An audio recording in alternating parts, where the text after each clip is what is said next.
پھر ایک دن مجھے میرے گھر میں بڑا خرچہ آ گیا, ایک بڑا خرچہ, یعنی ڈاکٹر نے کہا بھائی ڈلیوری آپریشن سے ہوگی, آپریشن کے پیسے نہیں تھے میرے پاس, بچہ پیدا ہونے کا وقت آیا اور ڈاکٹر نے کہا بڑا آپریشن ہوگا, اور بڑے آپریشن میں اچھے خاصے پیسے لگ جاتے ہیں, وہ پیسے میرے پاس بولو نہیں تھے. سمجھتے ہو کہ نہیں سمجھتے؟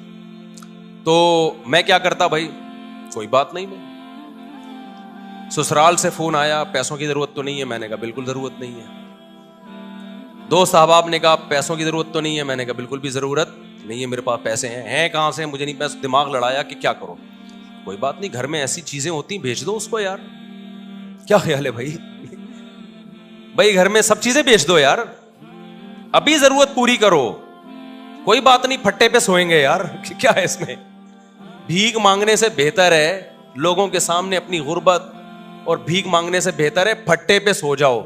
صبح رات کی بچی بھی, میں ایسے علماء کو جانتا تھا جن کی 2 بیویاں تھیں, سوکھی روٹی صبح قہوے میں ڈبو کے کھا رہے تھے وہ, نہیں یہی بات میرا خیال ہے سمجھ لیں, ایسے غریب لوگ بھی میرے علم میں ہیں. تو ہم نے کہا یار ہم بھی کس پہ آ جائیں گے. تو اب میں نے غور لڑایا تو مجھے ایک بکری نظر آئی اپنی, ایک اضافی, میں اس کے پاس گیا, اس سے میں نے معذرت کی. وہ ایک اضافی چیز تھی, اس کی طرف دماغ نہیں جا رہا تھا میرا, میں نے کہا میں آپ سے معذرت چاہتا ہوں, آپ کو بھیٹ چڑھانا پڑ گیا ہے مجھے. ٹھیک ہے, سمجھ میں آ رہی ہے بات. اللہ کا کرنا یہ ہوا کہ ہمارے ایک دوست آئے, بہت ہی قریبی جگری دوست, انہوں نے مجھے کچھ پیسے قرض میں دے دیے بغیر مانگے. ان کو پتا تھا کہ یار مفتی صاحب کا ابھی کیس ہے, ابھی اچانک ان کے لیے پیسوں کا انتظام کرنا مشکل ہوگا. وہ آئے, انہوں نے مجھے پیسے دیے, تو میں نے کہا بھائی میرا تو یہ تھا کہ کل بکری بیچوں گا اور یہ اپنے گھر کے سارا سامان بیچ کے, جو بھی بک سکتا ہے بیچ کے میں ان کے قرضہ ادا کر دوں گا. تو وہ مجھے خود دے کے چلے گئے. وہ معاملہ تو نمٹ گیا, بچہ ہو گیا الحمدللہ, وہ بچہ ماشاء اللہ اچھلتا کودتا ہے, قرآن اب تو بڑا ہو گیا. اس کو نہیں پتا, اس کو بھی یہ واقعہ نہیں پتا کہ تو کیسے پیدا ہوا ہے, گھر والوں کو بھی نہیں پتا, یہ بھی بتا دوں, میرے گھر والوں کو بھی معلوم نہیں, میرے سسرال کو بھی پتا نہیں. یہ پہلی دفعہ میں آپ کے سامنے شیئر کر رہا ہوں, اور یہ بھی اس لیے شیئر کر رہا ہوں کہ لوگ بہت تانے دیتے ہیں آج کل نا, الٹی الٹی باتیں بہت کر رہے ہیں میرے خلاف. تو میں نے کیا کیا, وہ ایک صاحب ہمارے قریبی دوست تھے, یہ نہیں کہ ان کے سامنے میں کہ پیسے ہی نہیں ہیں, یوں ہے یار. بعض دفعہ پیسے آدمی ایسے نہیں مانگ رہا ہوتا, رونا شروع کر دیتا ہے, اس سے اگلا خود ہی سمجھ جاتا ہے کہ پیسے نہیں. خیر جی, انہوں نے مجھے لون دیا قرضہ کہ کل دے دینا. اچھا قرضہ بھی ایسا کہ میں نے کہا کل میں دے دوں گا. جب انہوں نے بہت اصرار کیا میں نے کہا ٹھیک ہے, فوری تو جمع کرا رہے. میں نے کل میرے یہی تھا کہ اگلے دن کیا ہوا ہے کہ میں نے کہا بکری بھی اور یہ سب چیزیں بیچنے کے لیے میں نے بات کی, وہ میرے پاس آئے اور میں نے کہا آپ کا قرضہ آپ کو انشاءاللہ مغرب تک مل جائے گا واپس. انہوں نے کہا مجھ سے مجھے نہیں چاہیے. وہ دوست تھا, وہ کہتا ہے میں نے کبھی آپ کو کوئی گفٹ نہیں دیا, یہ میری طرف سے گفٹ ہے. میں نے کہا بھائی آپ کو واپس لینا پڑے گا, کیا میں کسی کا باپ بھی نہیں دے سکتا, نہیں لوں گا واپس. میں اندر اندر سے جتنا خوش ہو رہا تھا یہ میں جانتا ہوں, اور کون جانتا ہے, اللہ جانتا ہے. اندر سے جو میں خوش ہو رہا تھا نا, کہ میری اتنی بڑی ٹینشن اس نے کیا کر دی, دور کر دی. اور ایک ایسے آدمی نے جس سے کبھی گفٹ اور تحفے تحائف کا کوئی لین دین زندگی میں رہا ہی نہیں ہے. یعنی ایسا ہوتا ہے نا کہ بعض لوگ ہوتے ہیں جو تبادلے چل رہے ہوتے ہیں, ایک ایسا آدمی. تو میں اس کو بار بار اصرار کیا. اب کیا ہوا ہے کہ میرا دل تو چاہا کہ میں بے تحاشا شکر ادا کروں اس کا, لیکن میں نے شکر بھی زیادہ ادا نہیں کیا. پوچھو کیوں؟ اگر میں اپنی خوشی کا اظہار کرتا نا اس کے سامنے کہ میں بہت خوش ہوں, اس کے ذہن میں یہ بات آتی کہ یہ بیچارہ بہت غریب ہے تبھی اتنا خوش ہو رہا ہے, وطن اتنی رقم پہ کوئی اتنا زیادہ خوش بولتے کیوں نہیں ہے. میں سمجھا پا رہا ہوں اپنی بات. نارملی شکریہ ادا کیا میں نے, دعائیں بہت کی پھر اس کے لیے اللہ سے گڑ گڑا کہ اللہ اس نے میری اتنی بڑی ٹینشن دور کر دی, تو اس کے مال میں برکت دے, اس کے رزق میں برکت دے. اس کو کیا پتا کہ اس نے میرے ساتھ کیا ہے, لیکن میں نے اس کا زبان سے زیادہ شکریہ ادا نہیں کیا. کیونکہ آپ کسی کو ایک اماؤنٹ دیں اور وہ بچھا چلا جائے, اس کے دل میں آ سکتا ہے کہ لالچ پیدا ہو گئی, یہ دوبارہ بھی نکلوانا چاہ رہے ہیں. اس کے دل میں آ سکتا ہے اچھا یار ہمیں تو پتہ نہیں تھا ان کے مالی حالات اتنے خراب چل رہے ہیں, یہ اتنی سی رقم پہ اتنا خوش ہو جائیں گے. لیکن میں نے دعائیں اس کے لیے بہت. جب اللہ نے میری مالی حالات اچھے کر دیا, بہت اچھے حالات ہیں, پھر میں نے اس کو یہ واقعہ سنایا. میں نے کہا آپ نے جو 12 سال پہلے میرے ساتھ تعاون کیا تھا نا, آپ کو نہیں پتا تھا آپ نے کتنی بڑی خدمت کی, لیکن میں نے اتنی دیر آپ کے لیے بیٹھ کے دعائیں مانگی, اتنا بڑا احسان کیا آپ نے میرے اوپر. میں نے کہا اس وقت میں نے اس لیے شو نہیں کیا کہ آپ سمجھتے پتہ نہیں یار یہ کیا چل رہا ہے مارکیٹ میں, سمجھتا ہے کہ نہیں سمجھتا ہے. تو ایسے ہماری زندگی میں بہت کچھ آتا رہا, بہت سے رشتے ہمارے ریجیکٹ ہو گئے کہ جی اتنا تولہ سونا, اتنا. ہم نے کہا جاؤ اتنے تولے سونا. انہوں نے کہا قرض لے لیں. میں نے کہا ہم جب بچہ بیمار تھا تو ہم نے قرض نہیں لیا یار, تو ہم اب شادی کرتے ہوئے قرض لیتا ہوا اچھا لگے گا؟ آدمی لوگ بولیں گے ہماری ایک ایک نہیں ہو رہی ہے, چوتھی کے لیے قرضے مانگ رہے ہیں. یہ تو عیاشی ہے نا. ہو گئی ٹھیک ہے, نہیں ہوئی تو بھائی ہم نے اس طرح سے اللہ کا شکر ہے زندگی گزاری. میں نہیں کہہ رہا کہ ہم سے کبھی کوئی اس بارے میں ہو سکتا ہے کچھ استغنا کے خلاف کام ہو گئے ہوں تو, لیکن مقصد آپ کو بتانے کا یہ ہے کہ ہم اس وقت بھی خوش تھے, اس وقت بھی خوش تھے. اول تو میں کہتا ہوں ڈاکٹروں کے پاس آپ ایسے ہاسپٹل میں لے کے کیوں جا رہے ہو بچوں کو جہاں آپریشن ہوتا ہے؟ یہ بڑا مسئلہ آج کل ڈاکٹروں نے بنا دیا, یہ خرچہ خامخواہ کے ذمے لگا دیا آپ کے. خیر بچے بڑے ہوتے گئے تو سارے خرچے پورے ہوتے گئے الحمدللہ. اب رپورٹ جو چل رہی ہے 15.16 کی رپورٹ چل رہی ہے, تو اب تک بھی سارے خرچے پورے ہو رہے ہیں. اور پھر چوتھی تو میری اب ہوئی ہے نا. لوگ کہتے ہیں اب تو مولوی صاحب ریوو میں گھوم رہے ہیں تو شادیاں تو ہوں گی. بھائی 3 جو تھیں وہ اس حالت میں تھوڑی تھیں. تو جب آپ بچانے کی فکر کرتے ہو, دولت مند بننے کی کوشش کرتے ہو, تو اسٹریس میں جاتے ہو. آپ کی بیسک ضرورتیں پوری ہوتی رہیں, خوش رہو, اللہ مزید پوری کرتا رہے گا, خوشیاں آتی رہیں گی, ٹینشنیں ختم ہوتی رہیں گی. اور میں اب بھی لوگوں کو کہتا ہوں کہ یہ جو میرے حالات ہیں کسی بھی وقت تبدیل بھی ہو سکتے ہیں. ایسی حالت اللہ کر دے, آزمائش میں ڈال دے کہ کھانے کو روٹی نہ رہے, اللہ بچائے ہمیں ایسی آزمائش, لیکن ہو سکتا ہے. پھر اس پہ یہ کوئی نہیں کہے کہ اچھا اتنی شادیاں, اتنے بچے, کھانے کو روٹی نہیں ہے. کوئی بات نہیں, ایک بچے میں بھی اللہ روزی چھین سکتا ہے اور 20 بچوں میں بھی اللہ روزی چھین سکتا ہے. آپ کو اللہ پہ یہ ایمان رکھنا ہے کہ رزق کا تعلق اولاد کے ہونے یا نہ ہونے سے, بیویوں کے ہونے یا نہ ہونے سے نہیں ہے. ہم نے ایسے لوگ بھی دیکھے 4 بیویاں خوش ہیں, اور ایسے بھی دیکھیں ایک بیوی کو کھلانے کے پیسے نہیں ہیں, اور ایسے کنوارے بھی دیکھیں کہ شادی نہیں کرتے پیسہ بچانے کے لیے, پھر بھی دیوالیہ ہو گیا ان کا. تو اللہ اگر عذاب دینا چاہے گا ایک بچے کو ٹینشن بنا دے گا, اس کے کھلانے کے پیسے نہیں ہوں گے, اور کھلانے پہ آئے گا تو درجنوں بچوں کو بھی لگژری لائف دے دو گے تم. تو کبھی نسل مت روکو یہ سوچ کے کہ میں کھلاؤں گا کہاں سے. یہ پیغام ہے جو میں نے دینے کے لیے نا اتنی لمبی کہانی سنائی ہے آپ کو. یہ سچی کہانی ہے, یہ جھوٹی کہانی نہیں ہے. سمجھتا ہے؟ چلو بھائی آگے بھی شادی, جس مسلمان کی شادی ہو رہی ہے وہ آگے. بہت دیر سے آئے یار, اپنی شادی میں لیٹ ہو رہے ہیں آپ. لڑکی والے لیٹ ہو گئے, چھوڑ کے چلے گئے. اچھا اچھا اچھا, تو آپ کو غصہ نہیں آیا لڑکی والوں پہ؟ غصہ آیا آپ کو تو آپ نے ڈانٹا ان کو؟ ابھی تو تھوڑی تمیز سے ڈانٹا ہوگا نا, کہاں ہو رہ گئے. شادی کے بعد پھر غصہ, شادی کے بعد پھر داماد دیکھو کیسا انجوائے کرتا ہے سسرالیوں کو ذلیل کر کے. شادی سے پہلے جو ہے نا جتنا بھی غصہ آ رہا ہو بڑے آرام آرام سے سسرال پہ غصے کا اظہار ہوتا ہے. آپ کے علاوہ کی بات کر رہا ہوں.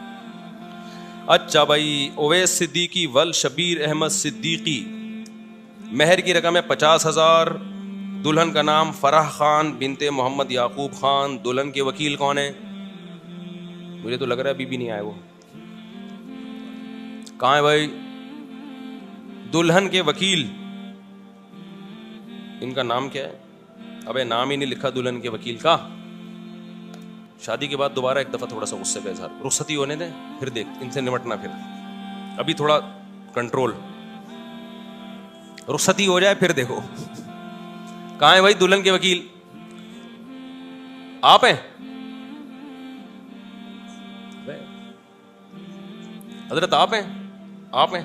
آپ بتائیں کہ آپ نے مجھے اجازت دی 50,000 مہر میں فرح خان بنت محمد یعقوب خان کا نکاح اویس صدیقی ول شبیر احمد صدیقی سے کروں, اجازت ہے؟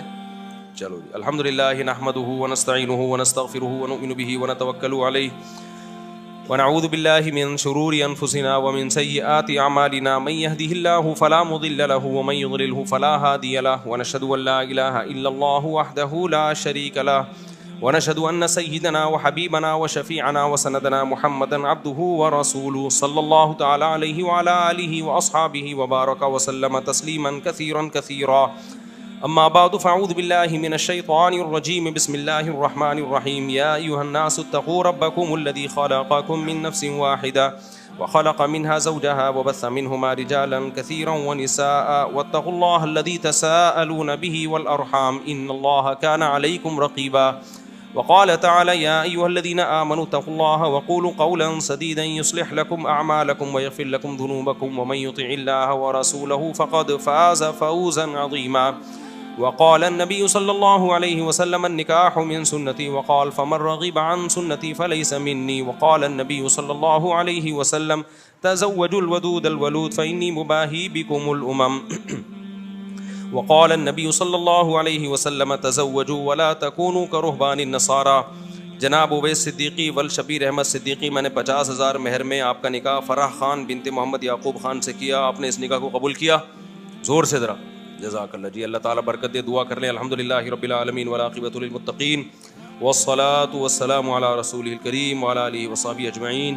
اے اللہ اس نکاح کو اپنے دربار میں قبول فرما، اس کی برکتیں زوجین کو تا دم حیات نصیب فرما. آپس کے اختلاف و انتشار سے، لڑائی جھگڑوں سے، ہر قسم کے شر فساد سے اللہ ان دونوں کی حفاظت فرما. اے اللہ اس نکاح کو دونوں کے خاندانوں میں جوڑ کا ذریعہ بنا، محبت الفت کا ذریعہ بنا. جس کی جو جائز مراد ہو اس کی مراد کو پورا فرما. ربنا آتنا فی الدنیا حسنۃ وفی الآخرۃ حسنۃ وقنا عذاب النار. صلی اللہ تعالی علی خیر خلقہ محمد وعلی آلہ وصحبہ اجمعین. اللہ تعالیٰ بہت مبارک کرے. آپ یہ جلدی ہم سوال نمٹا دیتے ہیں. تو یہ جو میں نے بات کی ہے اس کو میں ذرا مکمل کر دوں. جو اپنے بارے میں بتا رہا تھا 2 منٹ میں سمیٹ کے بس مکمل کر کے جلدی سوالات کے جواب دیتا ہوں. کہ اس دور میں مجھے یاد ہے میرے پاس کمپنیوں کے اونر آتے تھے کہ آپ اپنا نام دے دیں اور ہم آپ کو اتنے % کمیشن دیں گے.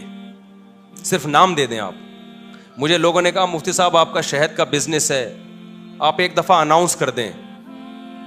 تو یہ کام میں نے نہیں کیا کیونکہ مجھے یہ کام غیر اخلاقی لگتا تھا کہ میرا نام مشہور ہوا ہے مذہب سے، میں اس کو استعمال کروں تجارت میں. میں نے کمپنی بھی بنائی، بزنس بھی کیا، اب تک کر رہا ہوں. نہ کمپنی کا کسی کو بتایا اور نہ بزنس کا کسی کو بتایا. تو یہ میں اس لیے کہہ رہا ہوں، آج لوگ کہتے ہیں نا بہت یہ مولوی لوگ ایسے مولوی لوگ. آپ مولویوں میں اٹھ کے بیٹھ کے دیکھو گے نا کسی کے بارے میں 2-4 باتوں سے فوراً تبصرہ کر دینا ٹھیک نہیں ہوتا. جب تک کسی کے ساتھ رہو نہیں. ہم بار بار کہہ رہے ہیں ہم بہت نیک نہیں ہیں، لیکن جو پیسوں کی اور ان چیزوں کے الزامات ہمارے اوپر لگ رہے ہیں نا، اتنی تو صفائی میرے ذمہ بنتی ہے نا کہ میں دوں. اور میرا فلسفے کی ایسی کی تیسی ہو رہی ہے. میں لوگوں سے کہتا ہوں اولاد کثرت سے پیدا کرو، زیادہ شادیاں کرو. لوگ فوراً کہتے ہیں ابے ان لوگ کے پاس تو ریوو میں گھومتے ہیں نا اس لیے یہ باتیں کر رہے ہیں. او بھائی جب ہم یہ باتیں کر رہے تھے ہمارے پاس رکشے کے پیسے نہیں تھے اور اس وقت ہماری اولادیں بھی تھیں، بیویاں بھی تھیں. تو مجھے اس پہ غصہ آتا ہے کہ میری ساری جو 20 سال کی محنت ہے نا وہ لوگ 2 جملوں میں کیا کر دیتے ہیں، اڑا دیتے ہیں. تو پیسہ بھی اس میں اولاد کی کثرت میں پیسے کا کوئی دخل نہیں ہے. تبھی تو دیکھو جتنا پیسہ ہوگا 2 بچوں کے درمیان وقفہ اتنا ہی زیادہ ہوگا. تو یہ سوچ کی بات ہے. دل بڑا ہوگا تو اولاد زیادہ ہوگی، اللہ پہ توکل ہوگا. دل چھوٹا ہے تو بچے کم ہوں گے، اللہ پہ توکل نہیں ہوگا. اور جب اللہ پہ توکل نہیں ہے کروڑوں روپے میں بھی انسان ٹینشن میں ہوتا ہے. اور جب اللہ پہ توکل ہے تو کچھ بھی نہ ہو پھر بھی ٹینشن میں نہیں ہوتا. اس چیز کو سمجھنے کی ضرورت ہے. سمجھتے ہو؟ اچھا بھائی، اور یہ وہ ٹینشن ہے جو میں بار بار کہتا ہوں، اس ٹینشن میں تمہیں ثواب بالکل بھی نہیں مل رہا. اللہ کو غصہ آ رہا ہے کہ اتنی نعمتیں دی ہوئی ہیں. جب پیدا ہوا تھا کم بخت ماں کی چھاتیوں میں دودھ پیدا کر دیا، یہ بتانے کے لیے کہ میں تیری پیدائش سے غافل نہیں ہوں، مجھے سب پتا ہے کہ تجھے کیا ضرورت ہے. اتنی بڑی نشانی دیکھ کے بھی تو ٹینشن لیتا ہے کہ پتہ نہیں میرا کیا ہوگا. پھر اللہ کو غصہ آتا ہے اور اللہ کا غصہ آنا پھر بجائے. تو آپ کو ڈبل نقصان، ایک ٹینشن کا نقصان، ایک اللہ کے غضب کو دعوت دینے کا نقصان. تو اس لیے خوش رہا کرو. ٹینشن صرف ایک ہی پالو، آخرت میں بنے گا کیا. صحیح ہے نا. اچھا اس مضمون کو میں مکمل کرنے کے لیے کہہ دوں، بعض دفعہ طبعی طور پر کسی چھوٹے سے حادثے پہ ٹینشن ہوتی ہے. دیکھو ٹینشن کی 2 قسمیں ہیں، ایک عقلی اور ایک طبعی. اس کو سمجھنے کی ضرورت ہے. آپ کہہ سکتے ہو کسی بزرگ کو کوئی چھوٹی سی پریشانی آئی وہ پریشان ہو گئے. آپ کو ہم نے تو سنا ہے کہ بزرگوں کو تو پریشانی نہیں ہوتی، وہ تو آخرت ہی کی پریشانی لیتے ہیں، دنیا کی نہیں ہوتی. دیکھو وقتی اور عارضی طور پر انسان کو غم ہوتا ہے، اس کو کہتے ہیں طبعی غم. یہ انسان کے بس میں نہیں ہے. مثال کے طور پر آپ کے 6 بچے ہیں، ایک مر جائے تو غم تو ہوگا نا.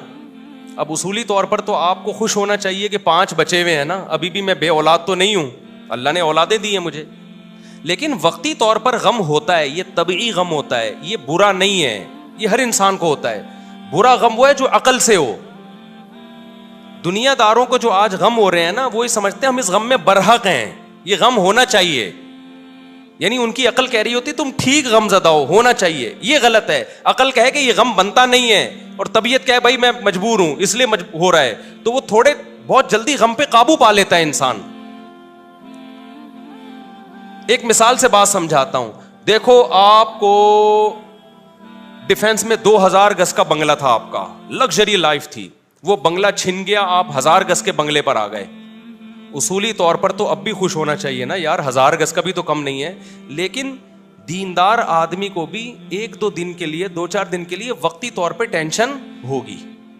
وہ ٹینشن اس کی ہوگی, وہ لگژری لائف میں تھوڑی سی کیا آ گئی ہے, کمی. تو ظاہر ہے جب عادت چینج ہوتی ہے تھوڑا سا غم تو ہوتا ہے. لیکن عقل کہے گی بھائی غم کرنے کا ہے نہیں, تجھے ابھی بھی تو بہتوں سے اچھا ہے نا تو. وہ عقل کیا کرے گی, اس طبعی غم پہ قابو پا لے گی, 2-4 دن 6 دن میں ریلیکس ہو جائے گا. تو یہ طبعی غم وقتی طور پر یہ دینداروں کو بھی ہوتا ہے, یہ سب کو ہوتا ہے, یہ پیغمبروں کو بھی ہوتا تھا. دنیا دار کو کیا ہوتا ہے, اس کی عقل کہتی ہے کہ میرے ساتھ غلط ہوا ہے, میں 2000 میں رہتا تھا, میں 1000 کا بندہ نہیں ہوں, یہ میری انسلٹ ہے, میری توہین ہے. اس کی عقل کہہ رہی ہوتی ہے تیری انسلٹ ہوئی ہے, تیری توہین ہوئی ہے, تیرے ساتھ غلط ہوا ہے. اس کی عقل اس کے طبعی غم کو قابو نہیں پاتی, بلکہ اس کے طبعی غم کو اور زیادہ بڑھاتی ہے. اس سے بھی ڈپریشن میں جائے گا, خودکشی کی طرف جائے گا. تو یہ طبعی تو وقتی طور پر یہ طبعی طور پہ محبت بھی ہوتی ہے انسان کو, غم بھی ہوتا ہے. تو یہ شریعت میں برا نہیں ہے, کیونکہ یہ غیر اختیاری ہے. سمجھتے ہو کہ نہیں سمجھتے ہو؟